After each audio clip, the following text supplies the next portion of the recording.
Sales एक ऐसा factor है जिसके बगैर कोई भी बिजनेस आगे नहीं बढ़ सकता, किसी के भी सपने पूरे नहीं हो सकते। और सबसे बड़ी बात यह है कि सेल करने के तरीके हमेशा बदलते रहते हैं, हर कुछ समय के बाद उनमें इनोवेशन लाना होता है। तो सेल्स के लिए अग्रेसिव तरीके अपनाना अब एक पुरानी बात हुई। कुछ यही बताती है आज की बुक समरी। तो आज की बुक समरी है how to sell without selling, a step-by-step marketing formula to attract ready-to-buy clients, create passive income and make more money while making a difference, जिसे लिखा है टेरी डीन ने। टेरी डीन एक ऑथर, बिजनेस कोच और online marketing के expert हैं। उन्होंने 1996 में इंटरनेट पर प्रोडक्ट बेचना शुरू किए थे। 2006 में उन्होंने माय मार्केटिंग कोच एलएलसी की स्थापना की और एंटरप्रेन्योर्स को कोचिंग देने लगे। टेरी आज भी एक बिजनेस कोच के तौर पर काम करते हैं। वो इंटरनेट सेल्स की दुनिया में एक बड़ा नाम है, जिन्हें 20 सालों से भी ज्यादा का एक्सपीरियंस है। तो आइए उनके एक्सपीरियंस की निचोड़ ये बुक समरी शुरू करते हैं। How to sell without selling by Terry Dean. क्या किसी चीज को बेचना एक नेचुरल टैलेंट है जो कि सिर्फ कुछ लोगों को आता है? क्या एक सक्सेसफुल सेल्स पर्सन होने के लिए आपके अंदर जबरदस्त पर्सुएशन यानी मनाने की कला होनी चाहिए? और क्या बिजनेस करने के सही तरीके को समझने के लिए आपको किसी कॉलेज में जाकर किसी खास तरह की पढ़ाई करने की जरूरत है? जो भी जवाब आ रहे हैं उन्हें अपने पास नोट करके रखिएगा और फिर मैच कीजिएगा समरी के एंड में, ठीक है? क्योंकि इस बुक समरी में आप सीखेंगे कि कैसे एक ऐसा मार्केटिंग कैंपेन बनाया जाए जो सबका ध्यान खींच सके। आप ये भी जानेंगे कि कैसे कस्टमर को अट्रैक्ट करके फिर उसे क्लाइंट में बदला जाए। साथ ही आप ये भी सीखेंगे कि कैसे उन कस्टमर्स को हर बार संतुष्ट किया जाए ताकि वो हमेशा आपके लॉयल कस्टमर बने रहें। इस बुक समरी में टेरी डीन ने एक बिजनेस कोच के तौर पर अपने सालों के एक्सपीरियंस को अपने रीडर्स के साथ शेयर किया है। वो आपको कई तरह की इंडस्ट्री के ऊपर एक स्पेशलाइज्ड सलाह देंगे। चाहे आपका बिजनेस कोई भी हो, आप इस समरी से कुछ न कुछ नया जरूर सीखेंगे। बिजनेस करने का ख्याल आपको डरावना नहीं लगना चाहिए। इसे कोई भी कर सकता है, लेकिन सिर्फ कुछ लोग ही हैं जो इसमें ग्रो करते हैं और सक्सेसफुल होते हैं। अगर आपने समरी में दिए गए लेसन्स को अपने बिजनेस में इस्तेमाल किया तो आपको सक्सेसफुल होने से कोई नहीं रोक सकता। तो क्या आप अपने बिजनेस को एक अलग लेवल पर ले जाने के लिए तैयार हैं? तो आइए फिर इस लर्निंग जर्नी की शुरुआत करते हैं इस चैप्टर से। Yes, this will work for you. एक एवरेज क्लाइंट के लिए सारे बिजनेस एक जैसे होते हैं। अपने प्रोडक्ट के फीचर बताना, उसके फायदे बताना या उसके बारे में कुछ और बताने से आपको कुछ भी हासिल नहीं होगा। चलिए मान लिया कि आपने इस तरह की प्रॉब्लम के साथ आए सैकड़ों क्लाइंट्स की मदद की होगी, लेकिन आपके क्लाइंट को ऐसा लगता है कि उसकी प्रॉब्लम सबसे अलग है, यूनिक है। इसलिए आप अपने क्लाइंट से जिस तरह से डील कर रहे हैं उसके प्रति आपका जो भी अप्रोच है वो भी उससे अलग और यूनिक होना चाहिए। आपको कुछ तो ऐसा करना होगा जिससे आप उनका ध्यान खींच पाएं। इसे करने का एक तरीका है स्ट्रेटेजिक मिथ को यूज करना। स्ट्रेटेजिक मिथ का मतलब है अपने क्लाइंट्स को एक पर्सनल कहानी सुनाना। इसका मतलब है कि अपने क्लाइंट्स को यह बताना कि आप यहां उनकी मदद करने के लिए क्यों मौजूद हैं। और सबसे ज्यादा जरूरी यह है कि आप उन्हें यह विश्वास दिलाएं कि उनकी जो भी प्रॉब्लम है उसे सिर्फ और सिर्फ आप ही सॉल्व कर सकते हैं। आपकी ये स्ट्रेटेजिक मिथ आपके क्लाइंट और आपके बीच में एक मजबूत कनेक्शन बना देगी। मार्केटिंग में खर्च किया गया आपका सारा पैसा बर्बाद हो जाएगा अगर आप औरों से कुछ अलग नहीं करेंगे। तो आपके क्लाइंट किसी ऐसे आदमी को ढूंढ रहे हैं जिसके साथ वो कनेक्शन फील कर सकें। क्या आप बिना थकान महसूस किए हुए अपना बिजनेस ग्रो करना चाहते हैं? तो उसके लिए आपको कुछ ऐसा ऑफर करना होगा जो और किसी के पास नहीं है, और वो है ऑथेंटिसिटी यानी आपकी सच्चाई, और आपका पैशन यानी कि आपकी लगन। आपको निश पर, कुछ लोग निच भी कहते हैं इसे, आपको अपनी निश पर यानी किसी खास रूप के लोगों पर फोकस करना होगा जिसके बारे में आप काफी पैशनेट हैं, और फिर उसमें अपना स्पेशलाइजेशन क्रिएट करें। हालांकि आपको ऐसे प्रोडक्ट या सर्विस ऑफर करना ज्यादा समझदारी भरा लग सकता है जो बहुत ज्यादा लोगों को अट्रैक्ट कर सके, लेकिन ऐसा करने से औरों से हटकर कुछ करने के चांसेस बहुत कम हो जाते हैं। अगर आप कुछ ऐसा कर रहे होंगे जिसमें आप बहुत पैशनेट हैं तो आपको अपने क्लाइंट्स के साथ काम करने में मजा आएगा। आपके क्लाइंट्स आपके उस पैशन को देख पाएंगे और सिर्फ इसी वजह से वो बार बार आपके पास वापस आएंगे। सक्सेसफुल एंटरप्रेन्योर एडमंड वू निचिंग डाउन करके बेहद सक्सेसफुल हुए। अगर साफ शब्दों में कहें तो इसका मतलब है कि वो कुछ खास लोगों की जरूरतों को पूरा करने में स्पेशलाइज करते हैं। वो एक सास्कातून लॉज और एक गांव में रेस्टोरेंट के मालिक हैं। एक ऐसा रेस्टोरेंट है जो कि लो कार्ब डाइट खाने में स्पेशलाइज करता है। निच डाउन स्ट्रेटजी को अपनाने से पहले एडमंड एक रेगुलर रेस्टोरेंट के मालिक थे। समय के साथ उन्हें यह एहसास हुआ कि उनका काम उनकी सेहत पर बुरा असर डाल रहा है। वो अपनी डाइट पर बिना ध्यान दिए ही सिर्फ अपने रेस्टोरेंट का खाना खाते रहते थे। उनके बिजी शेड्यूल में उनके पास एक्सरसाइज करने का भी टाइम नहीं था। बस तभी एक दिन उन्होंने डिसाइड कर लिया कि उन्हें एक बड़ा बदलाव लाना होगा और अपने जवानी के दिनों में अपने फिटनेस लेवल पर वापस आना होगा। अपनी पर्सनल हेल्थ पर काम करते हुए एडमंड को एक आइडिया आया। उन्होंने डिसाइड किया कि वो अपने रेस्टोरेंट का फोकस बदल देंगे और इसके साथ ही वो लो कार्ब डाइट मील ऑफर करेंगे। एडमंड जानते थे कि उनके जैसे बिजनेस प्रोफेशनल्स के पास खाना बनाने के लिए या तो बहुत कम वक्त होता है या फिर बिल्कुल नहीं होता। दूसरे 5 स्टार रेस्टोरेंट का खाना अनहेल्दी तो होता ही है और उसमें बहुत सारी कैलोरीज भी होती हैं। वेट लॉस सेक्टर यानी कि वजन कम करने वाले सेक्टर में कंपटीशन बहुत गहरा था, लेकिन एडमंड अपनी यूनिक सोच के कारण सक्सेसफुल हुए। उनके इलाके में किसी ने भी आज तक अपने यूनिक होने के दम पर सक्सेस नहीं पाई थी। उनके इलाके में आज तक किसी ने भी low carb, ready to eat, गांव में क्वालिटी फूड सर्व नहीं किया था। So yes, niching down will work for you. यही था ये चैप्टर। बढ़ते हैं आगे नेक्स्ट चैप्टर पर, प्रूवन 5 स्टेप पर्सुएशन फॉर्मूला। क्या आपने कभी सोचा है कि कैसे कुछ बिजनेस अपने यहां आए हुए विजिटर्स को अपने लॉन्ग टर्म क्लाइंट में तब्दील कर लेते हैं? कैसे कुछ लोग अपने टैलेंटेड कॉम्पिटिटर्स को पछाड़ते हुए उनसे आगे निकल जाते हैं? ऑथर टेरी डीन और डीआर ग्लेन लिविंगस्टोन ने बिजनेस वेबसाइट्स का कई सालों तक एनालिसिस किया। उन्होंने बहुत बारीकी से इस बात को स्टडी किया कि सारे सक्सेसफुल बिजनेस में क्या चीज कॉमन यानी कि एक समान थी। उनकी मेहनत का रिजल्ट था ये 5 स्टेप फॉर्मूला जो सक्सेसफुल होने के लिए चाहिए। हालांकि ये फॉर्मूला सिर्फ ऑनलाइन बिजनेस तक सीमित नहीं है। सच तो यह है कि यह सिर्फ बिजनेस की दुनिया तक भी सीमित नहीं है। 5 स्टार फॉर्मूला वो तरीका है जिससे आप आमतौर पर भी लोगों को मना सकेंगे। सबसे पहले तो एक बड़ी प्रॉब्लम को क्रिएट करें, अपनी ऑडियंस को बहुत क्लियरली पहचानें और डिफाइन करें। आम जनता के लिए या जनरल पब्लिक के लिए एक भी मार्केटिंग एड मत बनाइए। आप सिर्फ सोसाइटी में मौजूद अपने ग्रुप और उनकी खास जरूरतों पर ही फोकस कीजिए। एक बार आपने अपनी ऑडियंस को पहचान लिया, उसके बाद यह पता लगाएं कि उनकी परेशानियां या प्रॉब्लम क्या है। कई लोगों के लिए पेन यानी कि दर्द मोटिवेशन का बहुत बड़ा सोर्स होता है। लोग आपके क्लाइंट तभी बनना चाहेंगे जब आप उनकी किसी ऐसी परेशानी को सॉल्व कर देंगे जो उन्हें लगातार तकलीफ दे रही है। एक बार आपको इस परेशानी का पता चल गया तो उन्हें इस परेशानी के बारे में लगातार याद दिलाइए। उन्हें इस परेशानी को हर संभव एंगल से दिखाने की कोशिश कीजिए। उन्हें यह एहसास दिलाएं कि उन्हें एक सॉल्यूशन की जरूरत है। खासतौर पर उन्हें उस सॉल्यूशन की जरूरत है जो आप उन्हें दे सकते हैं। इस पहले स्टेप के एग्जीक्यूशन का एक बहुत ही बेहतरीन एग्जांपल है एप्पल। एप्पल ने अपने लैपटॉप मैकबुक प्रो के लिए कई एडवर्टाइजमेंट बनाए, लेकिन इनमें से कोई भी एड इस बारे में बात नहीं करता कि आपको एक कंप्यूटर खरीदने से क्या फायदे होंगे।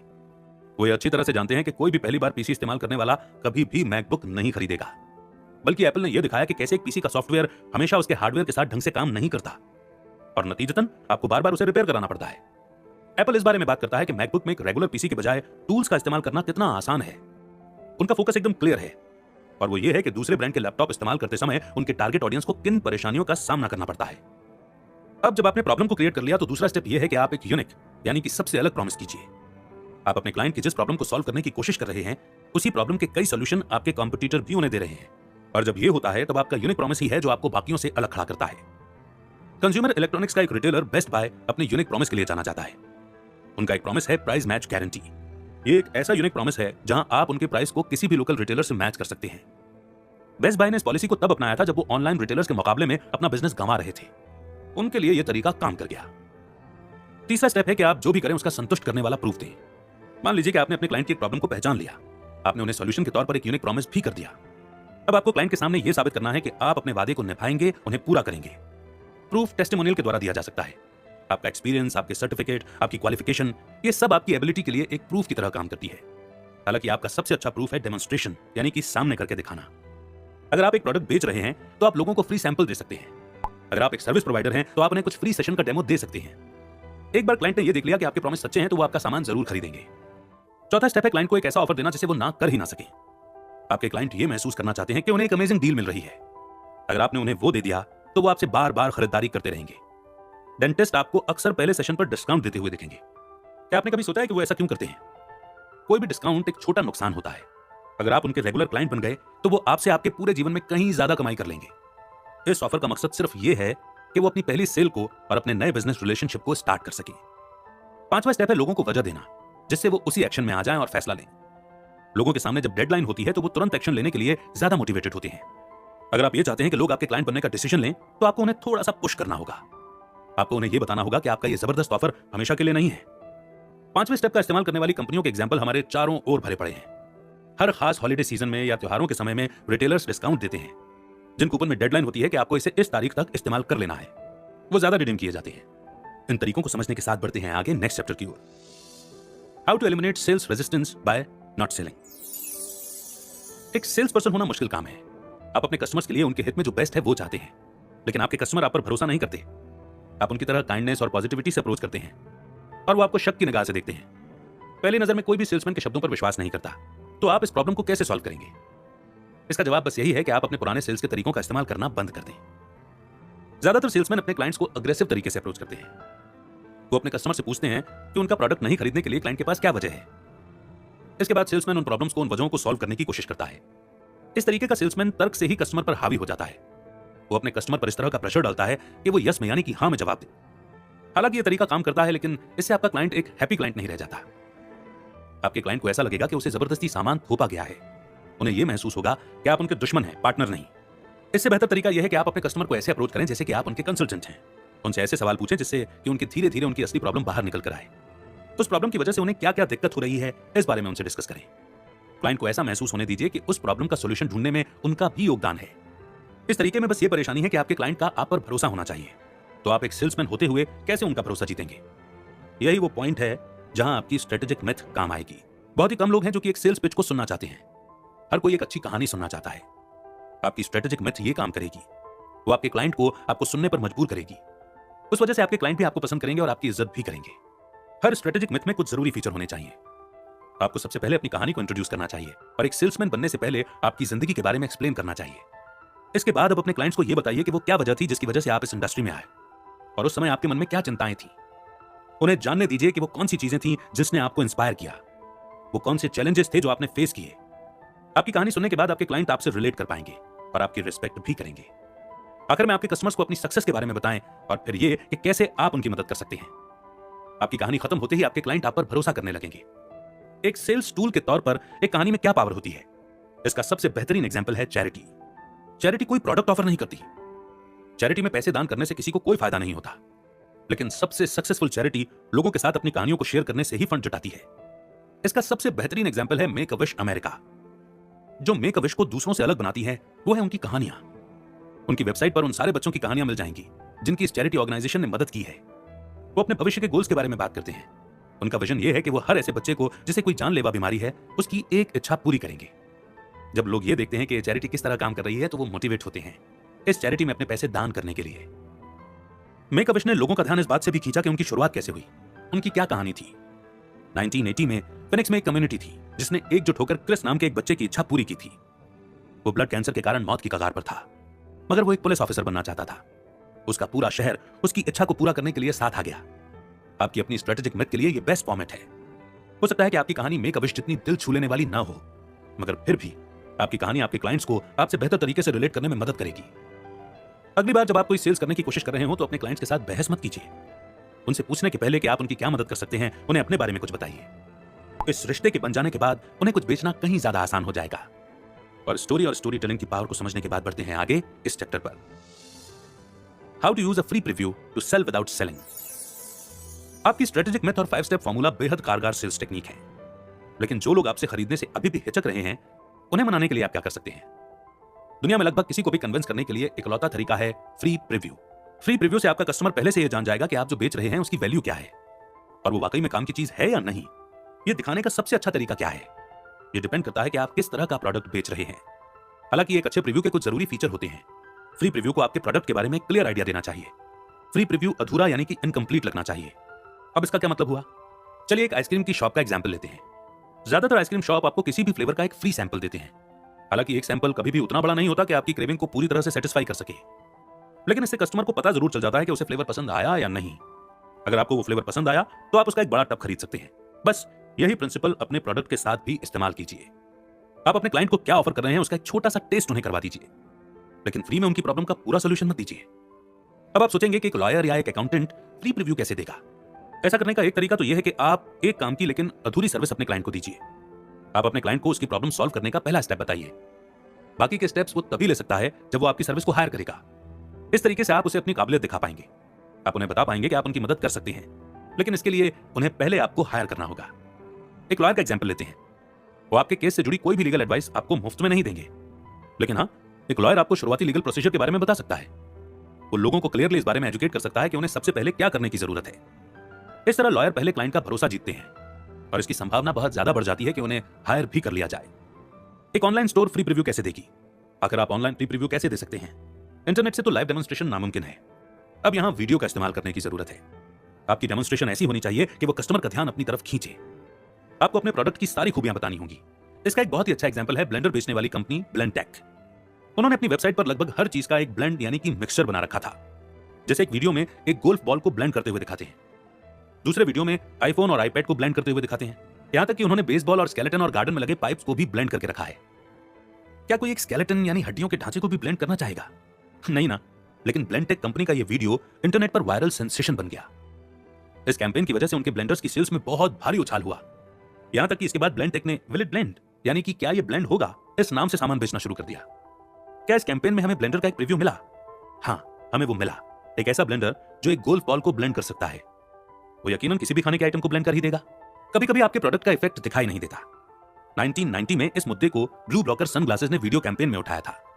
उनके सनग्लास नीली लाइट को ब्लॉक करते थे और इसके कारण चश्मे से दिखाई दे रहे ऑब्जेक्ट और ज्यादा शार्प लगते थे। ये यूवी रेस को भी ब्लॉक करते थे। अब इन दोनों में से ऐसा कोई भी फीचर नहीं था जो कि एक कैमरे की मदद से अपने क्लाइंट्स को दिखाया जा सकता था। तो फिर ब्लू ब्लॉकर ने कुछ इंटरेस्टिंग किया। उन्होंने लोगों को उनके क्लासेस ट्राई करने के लिए कहा और उनके रिएक्शन को रिकॉर्ड किया। इस मार्केटिंग कैंपेन से ब्लू ब्लॉकर ने करोड़ों ब्लू ब्लॉकर सनग्लासेस बेचे। जिन प्रोडक्ट्स में वीडियो कैमरे का इस्तेमाल किया जाता है उनकी ऑनलाइन सेल्स बेटर होती है।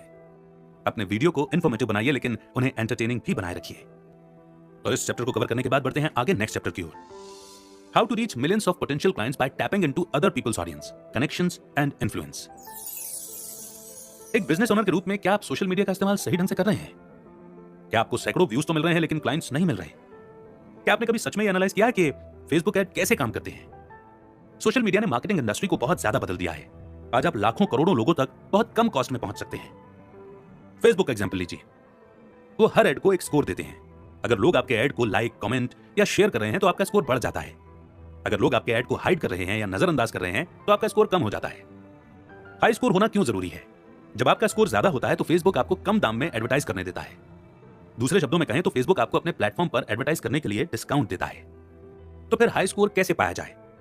ऐसे ऐड जो बहुत ज्यादा स्ट्रॉन्ग प्रॉमिस करते हैं आमतौर पर फेल हो जाते हैं। जैसे कि अगर आप ये कहें कि आपकी चाय पीने से एक आदमी 7 दिनों में अपना वजन घटा सकता है, इस तरह के वादे करने से बचें।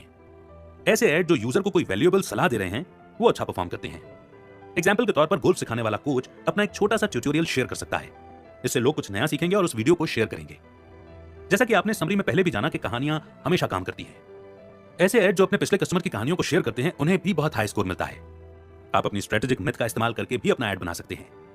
सोशल मीडिया के ऐड बहुत कमाल के मार्केटिंग टूल होते हैं, लेकिन आपको यह ध्यान रखना चाहिए कि आपको उन पर पूरी तरह से भरोसा नहीं करना चाहिए। फेसबुक, ट्विटर और बाकी कोई भी सोशल मीडिया साइट को आप ओन नहीं करते, यानी आप उनके मालिक नहीं हैं, तो आप किसी और के प्लेटफॉर्म पर पूरी तरह से डिपेंड नहीं कर सकते। कुछ बिजनेस सिर्फ इसी वजह से फेल हो गए क्योंकि वो दूसरे प्लेटफॉर्म पर बहुत ज्यादा डिपेंडेंट हो गए थे। ऑनलाइन सर्वाइव करने का सीक्रेट बस एक ही है कि आपका खुद का प्लेटफॉर्म हो।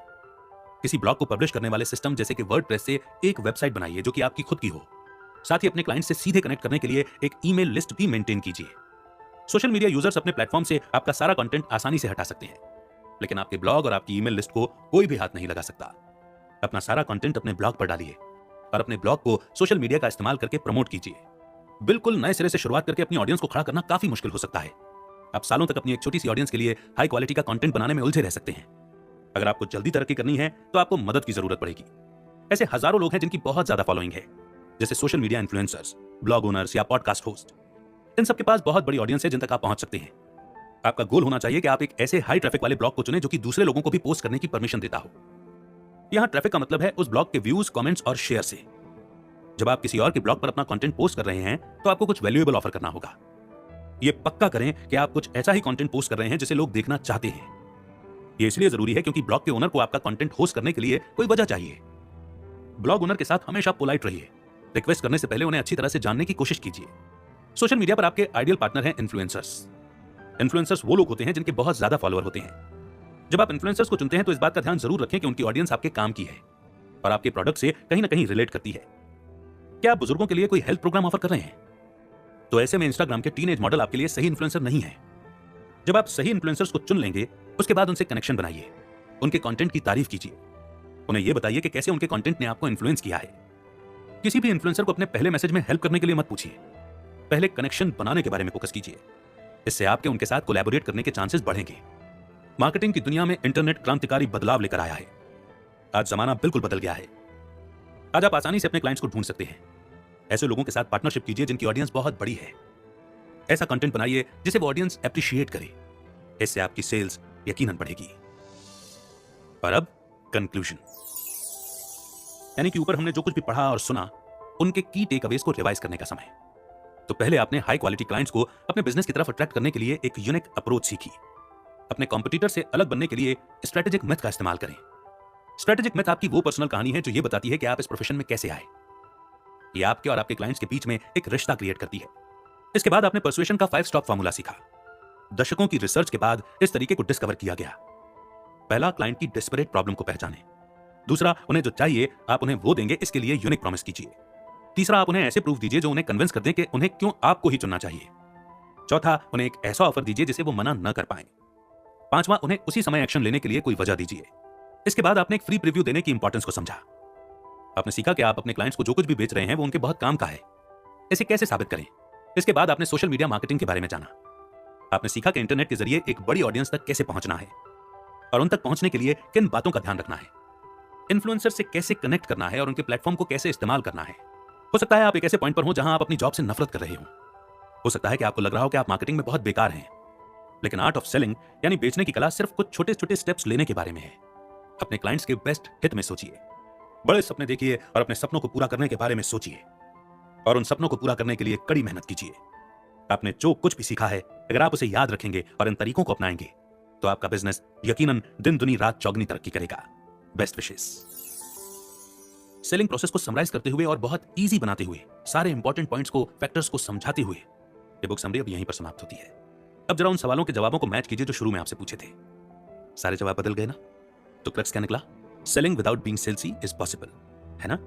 कमेंट सेक्शन में बताइए कि किस स्ट्रेटजी पर आपको सबसे ज्यादा काम करने की जरूरत है, कहां आप लैग कर रहे थे और इस बुक समरी को सुनकर के आपको वो पॉइंट क्लिक कर गया। हमें से हर एक का वो एक अलग पॉइंट होगा, है ना?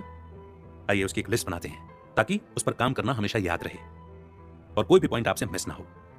तो जो कुछ भी लर्न किया है उस पर एक्शन लीजिए और अपने बिजनेस में सक्सेस पाइए, अपने सपनों को पूरा कीजिए। इन्हीं बेस्ट विशेस के साथ ये वादा कि बहुत जल्द एक नई बुक समरी के साथ फिर होगी आपसे मुलाकात। तब तक रखिए अपना बेहतर ख्याल।